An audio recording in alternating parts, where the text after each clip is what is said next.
Alrighty, hello and welcome back. Um, we just beat Liliana's song, which is a DLC in the game. This is an older set game, as you can see. I haven't played this in like, I don't know, 3 or 4 months now. I'm not exactly sure how long, but it's been long. We were just talking to everyone in the camp, so we're gonna talk to Liliana real quick to, get any updates. Yes?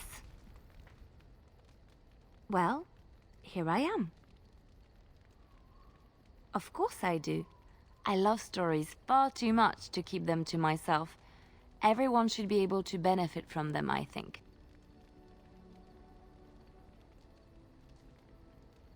Chantry law says it is man's pride that created the Darkspawn. In ages past, the mages of the Tevinder Imperium ruled much of the world we know. In their pride, they thought their magics invincible and imagined that they were greater than the Maker himself. So thinking, they invaded his golden city, planning to take it for themselves and depose their own creator. But they were impure and full of sin. And it is with the sin that they tainted the golden city, corrupting it forever. The Maker cursed them and cast them from his sight. Wherever they went, they spread the taint of their sin. Any land that was touched by the taint became blighted and would suffer no life. Instead, the Darkspawn arose to torment us and remind us of our hubris. Of course, Orlesians enjoy telling stories. I shall tell you my favorite tale of Aveline, the Knight of Orlais.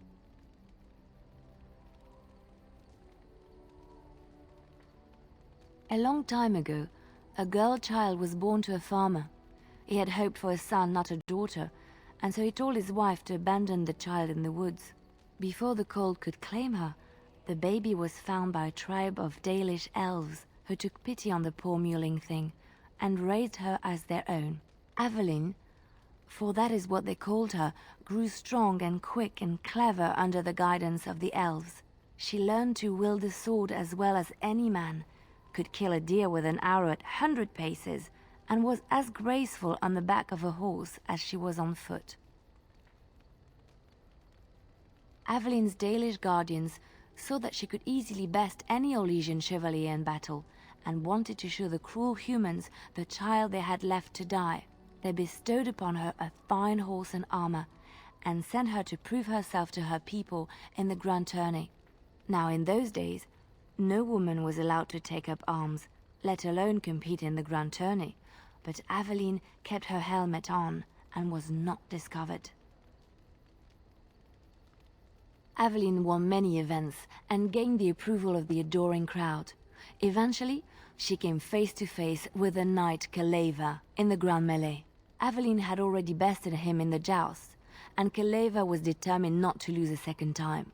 Out of desperation to regain his honor, Kaleva tripped Aveline and tossed her to the ground, ripping off her helmet as he did so. Silence fell upon the arena as Aveline was revealed. Kaleva declared the previous competitions invalid. A woman had taken part, and this was not allowed. But the crowd cheered for Aveline. Kaleva was furious, for he had lost to a woman and was now being shamed. Blinded by his rage, he forced Aveline to her knees. "Know your place, woman," cried he, and slit her throat.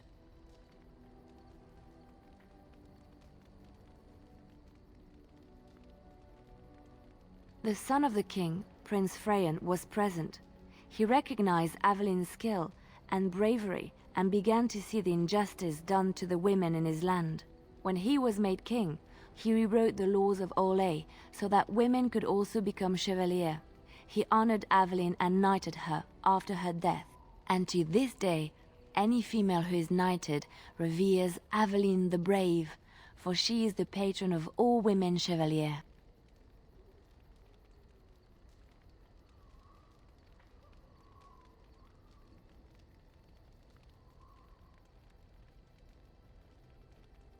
I know one, told to me by my mother a long time ago. It always chilled me to the bone. Maybe you have heard of Flemeth?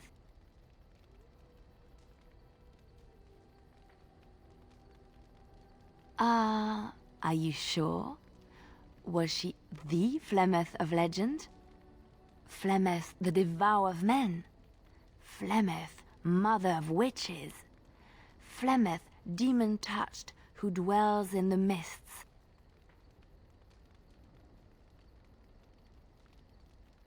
Ferelden mothers scare their daughters with talk of Flemeth. They say that if you're bad, Flemeth will spirit you away and bind you to her forever. They also say that Flemeth mourns her lost beauty and will steal yours through your looking glass if she catches you.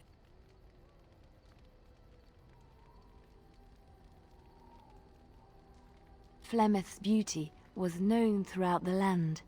She had hair like unto a moonless night, skin as pale as winter's first snow, and eyes as beautiful and perilous as the sea. When she came of age, she came to the attention of the Lord of Highever, Conobar, and he took her for his wife. Conobar soon learned that his young bride had the gift of magic. He kept this a secret, for he feared that she would be taken from him. Flemeth stayed with Conobar for some years, and with his blessing she practiced her art. And then one day, a young poet named Osen came to the castle. Flemeth was captivated by Osen's voice, and he by her beauty, and they fell in love.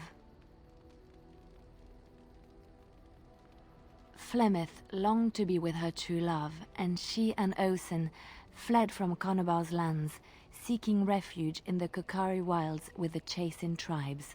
They lived there happily for many a year, till the day Flemeth received news that Conobar was dying and longed to see her face one last time.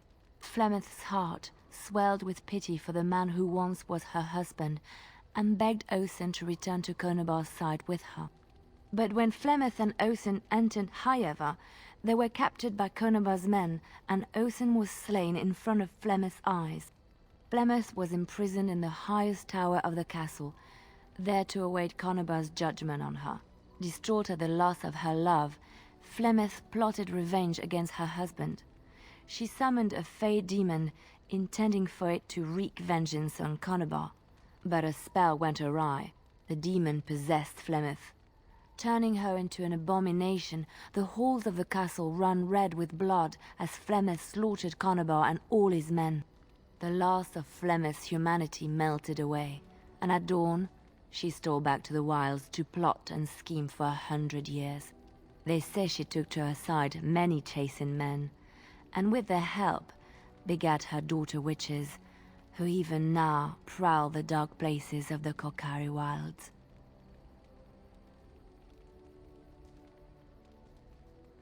Which one? Andraste was the Maker's chosen. The Maker had long since abandoned the world when the sound of her singing turned his ear. Beauty, grace, and wisdom enraptured him, and he offered to take her from this flawed world to become his divine bride. But Andraste had an earthly husband and would not forsake him. Instead, she beseeched the Maker to return to his people once more. So earnest was her plea that the Maker was moved, and promised that he would create a paradise on earth if all abandoned their false gods and turned once more to him. And this is why Andraste began her exalted march on the idolaters of the Tevinter Imperium. The Maker granted her his powers with which to smite her enemies. Andraste brought the Imperium to its knees, and her victories converted many to the worship of the Maker. Alas, it was the frailties of men that betrayed and killed Andraste. Her earthly husband, Maferath, a chieftain of the Alamari tribes himself, grew jealous as his wife's popularity and influence overshadowed his own.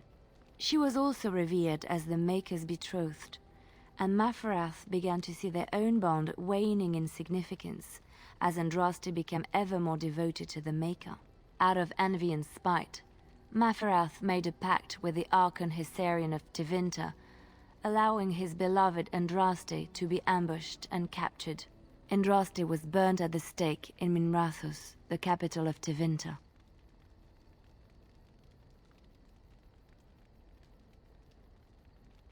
The Tevinter chantry claims that in Andraste's last moments, Hessarion's heart softened, and he heard the voice of the Maker telling him to end her suffering.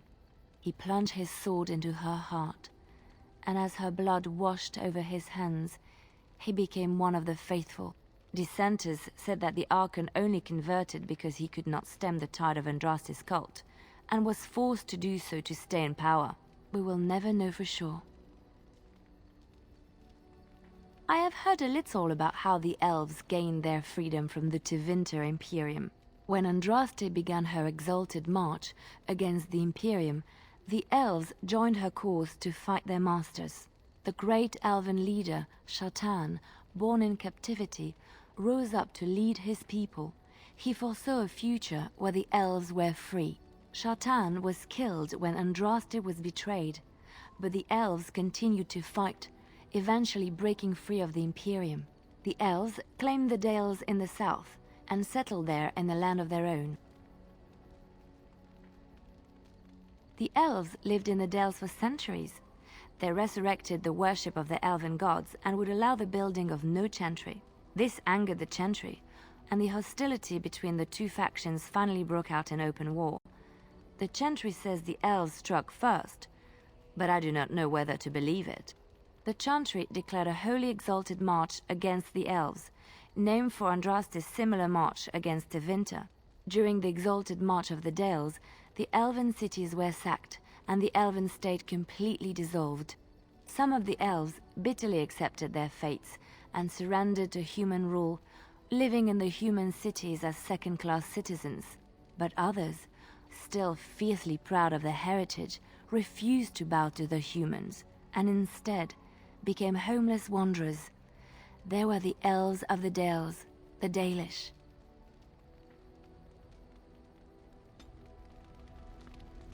Alright, that was very lengthy. And now we talk to everyone in here. Let's go talk to these guys. Ah, it's good to see you, my timely rescuer. Bodon Feddick, at your service, once again. I saw your camp and thought to myself, what safer place to rest for the evening than in the camp of a Grey Warden? I'm perfectly willing to offer you a fine discount for the inconvenience of our presence. How does that sound? Good? Yes?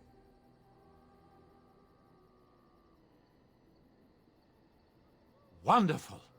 Thank the gentleman, won't you, boy? Thank you, sir. We won't be a bother to you and your companions, I assure you.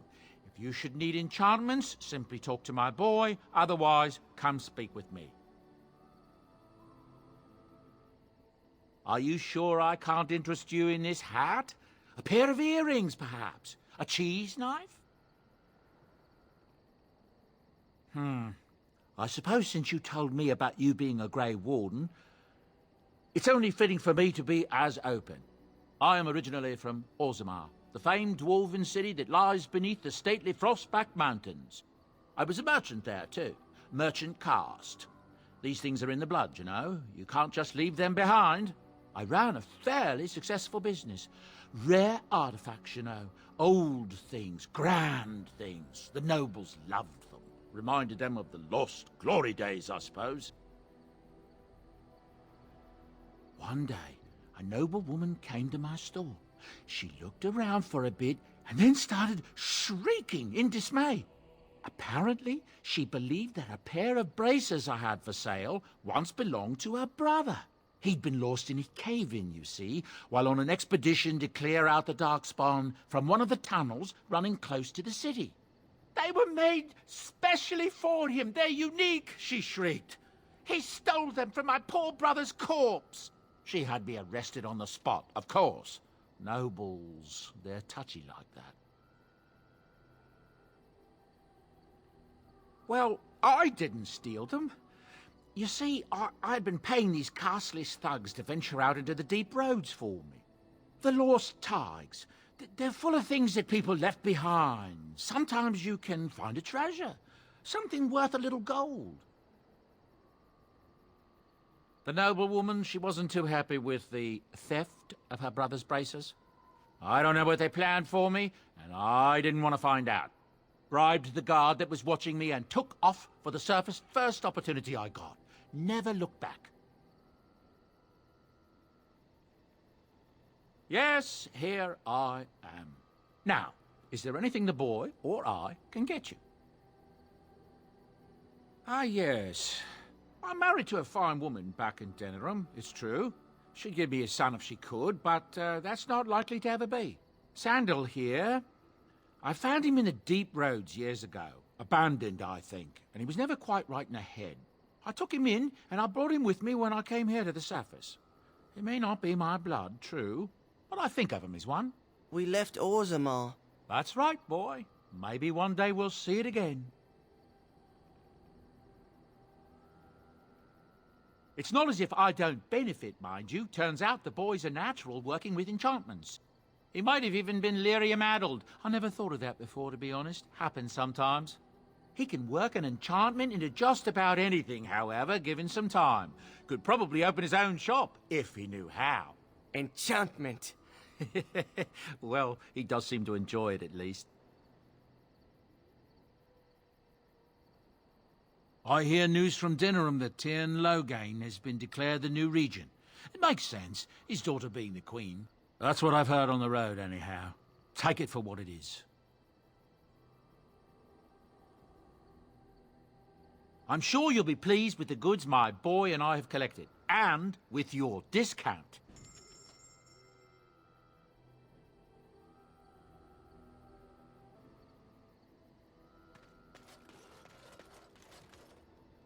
You're a hard man to find. Where are my manners? The name is Levy Dryden. Did Duncan ever mention me? Levy of the coins? Levy the trader? Really?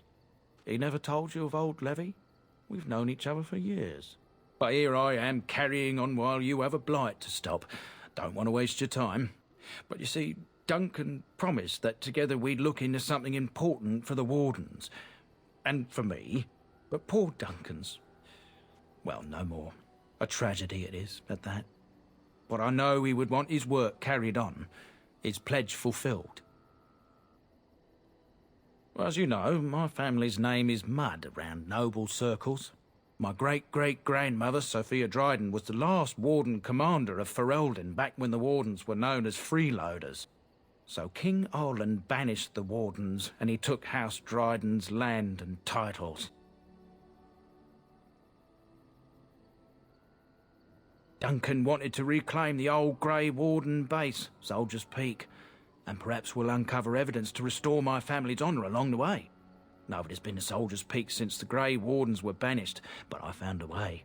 They say it's haunted, and it's certainly dangerous. Will you help me? 1,000 blessings upon you, Warden. I'll mark down the location on your map. When you arrive, we'll pick our way through the tunnels together.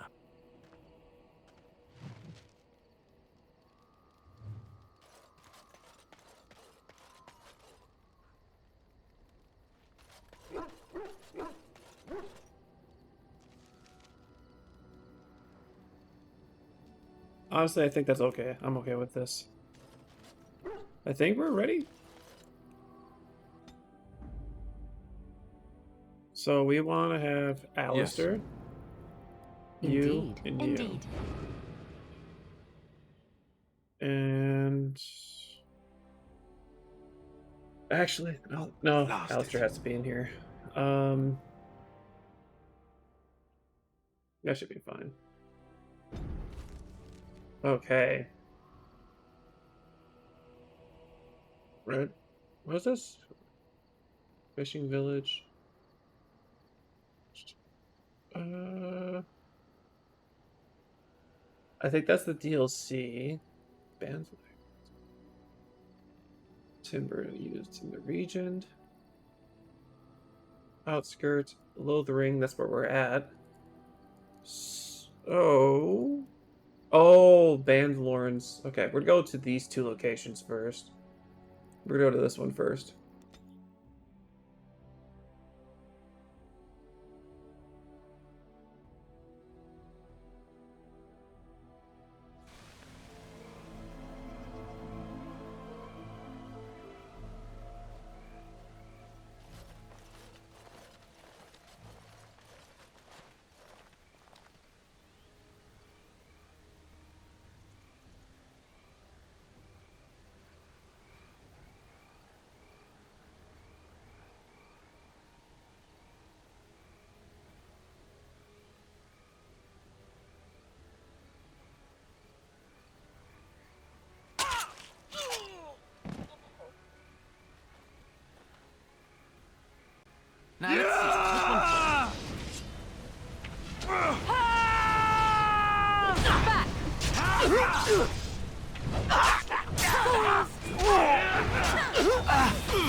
Let's make You're this quick. drooling to save some dignity, fool. Now we get our hands dirty.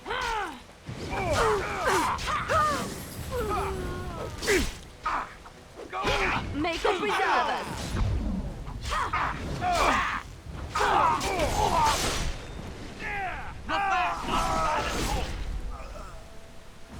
And I'm off. We're gonna loot these guys real quick. Huh. Why did that sound like a Minecraft? Huh.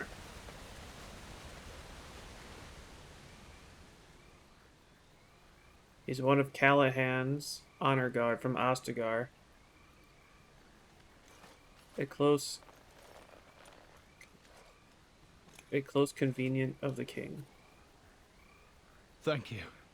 I didn't expect the band's men to notice my escape so quickly. I tried to hide here in the woods, but there wasn't time. And now I'm a dead man. I tried to help. You were there in Ostagar.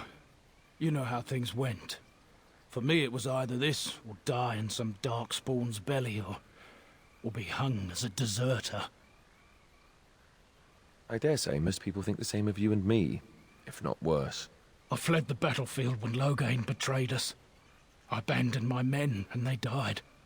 And Caelan with them. He was my king, my friend, maker. All that time in Ban Loren's prison. And I couldn't stop thinking about all they suffered that one dark night at Ostagar.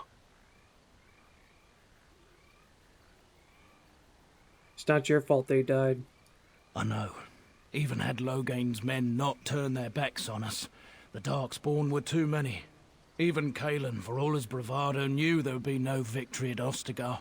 The king entrusted me with the key to the royal arms chest. If anything were to happen to him, he said, it was vital I deliver it to the wardens. Do you still have this key? The Maker has a sense of humor, doesn't he? I suppose it's for the best, however. Had I kept it, it would be in Ban Loren's hands by now. Why am I not surprised? Is there someone else we should be bringing back from the brink of death instead? I was afraid. I thought I would lose it on the battlefield, so I stashed it in the camp. Please, it's probably still there.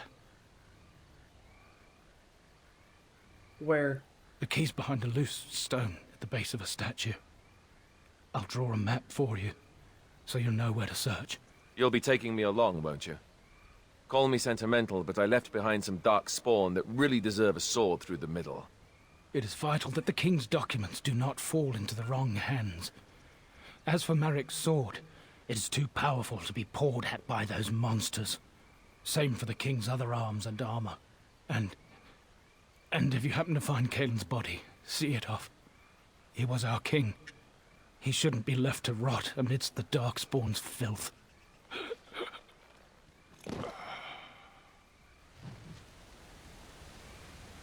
Damn. That's big sad. Alright, so we did that. Now we're gonna go over here to get this one.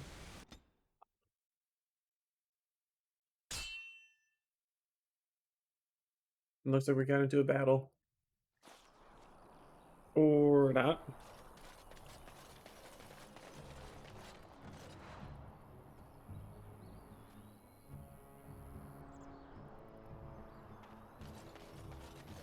You have coin, stranger? With Orzammar closed off, old Tegrin can give you a discount. Fine weapon and arms, dwarven made. There's two things I'm here for. Travel or trade. Understand? I see this discount of yours.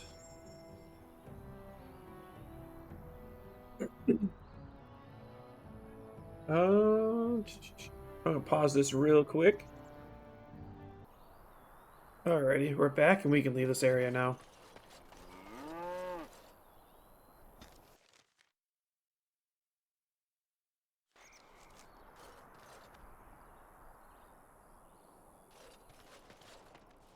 You'll have to forgive me if I seem a bit nervous. Not many people travelling in this part of Ferelden. Of course, that's part of my problem, isn't it? Mule got spooked by a wisp and ran off into the woods. Now what do I do? Oh, no, I sent the elf to do that. I wouldn't dream of asking a stranger to do it. Allow me to introduce myself. Felix de Grosbois, merchant and entrepreneur at your service. I'm one of the Grey A Wardens. Grey Warden? That's quite impressive, isn't it? My word.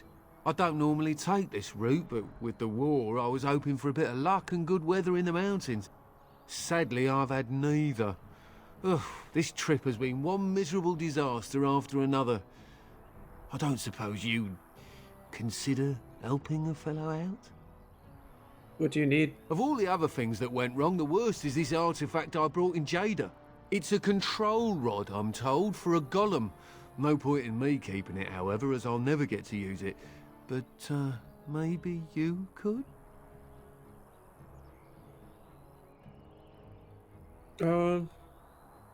What's the catch? The catch?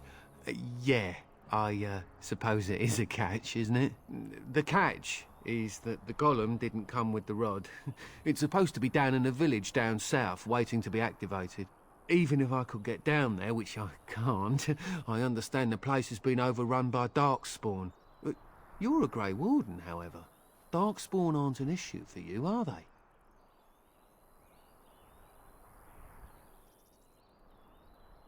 How much do you want for it? Nothing. I just don't want to have to lug around something that might be taken for a gemstone by some bandit. To be honest, I don't even know if it'll be useful to you. I paid too much to simply throw it away. Yes, I think I can use it. Just as well. As I mentioned before, you'll find the golem down south, in a town called Honleith. I'll mark it here on your map. Just hold up the rod and say Dulaf Gar. That will wake the golem up, so I'm told. I hope it works. And if it doesn't? Maybe you could look up the fellow who owned the golem before. If he's still about, that is. Best of luck to you then. Now, I guess it's up to me to find that mule myself. Okay. We don't need the elf fruit, do we? I mean, we probably could. Wouldn't hurt.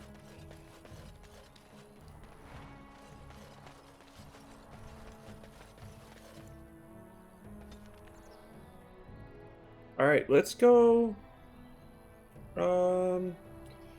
Should we just go down there and get it? Yeah, we'll go down there and get it. Shale is a very good golem to get. And it looks like we're in another battle again. How did a child survive that? The crater is still smoking. It's a boy. 5 fingers, 5 toes. That's all that matters to me. The Maker has answered our prayers. Let's go home, Marta, and raise the tyke as our own.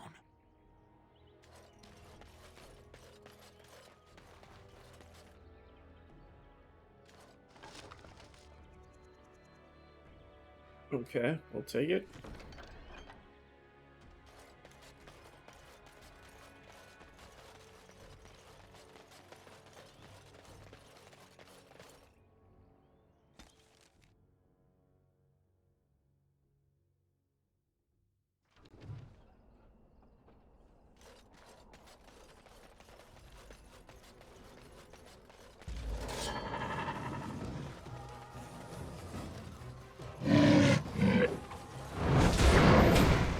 Let's make this quick.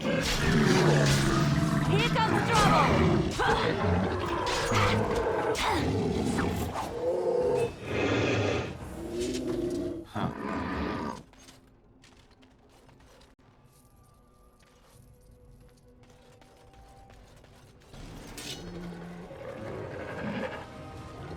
Okay. And I'm off.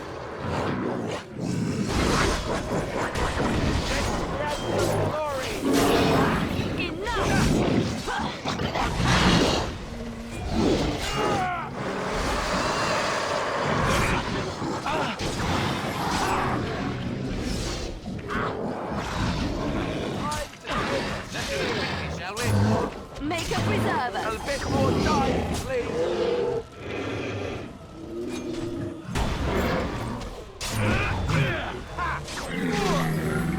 Watch it!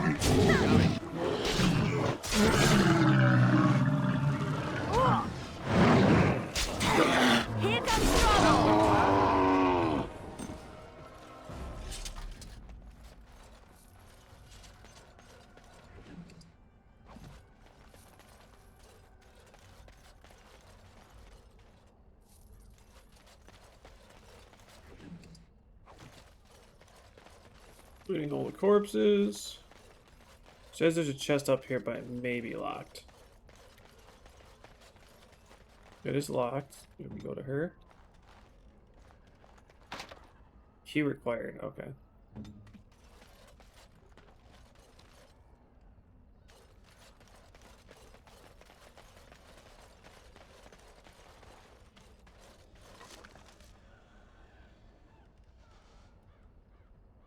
Take all.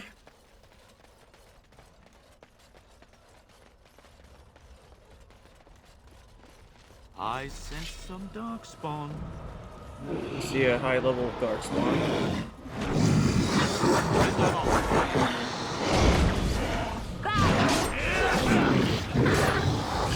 It's your time. Right then.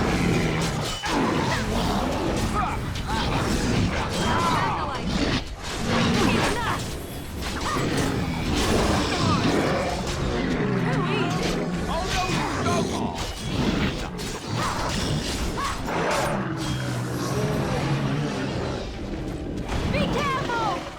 I tried to be merciful.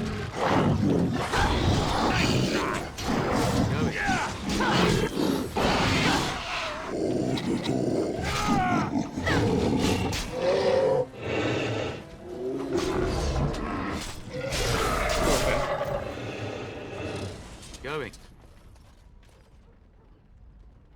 There's a chest. Can I open it? Allow me. I could do that for you.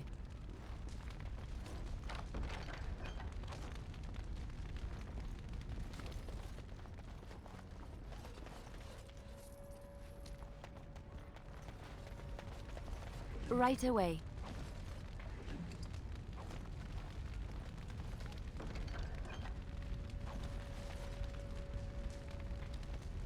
I shall. It's done.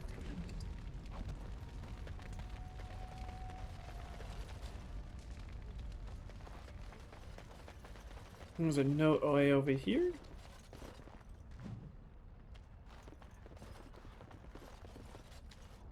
There's a villager over here that's laying in the ground.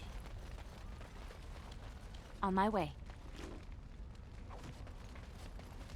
Damn, that dude dead. He ain't getting up. Or actually, since I noticed we're just over time, I'll see you guys next time. And we'll see Shale awake, I think.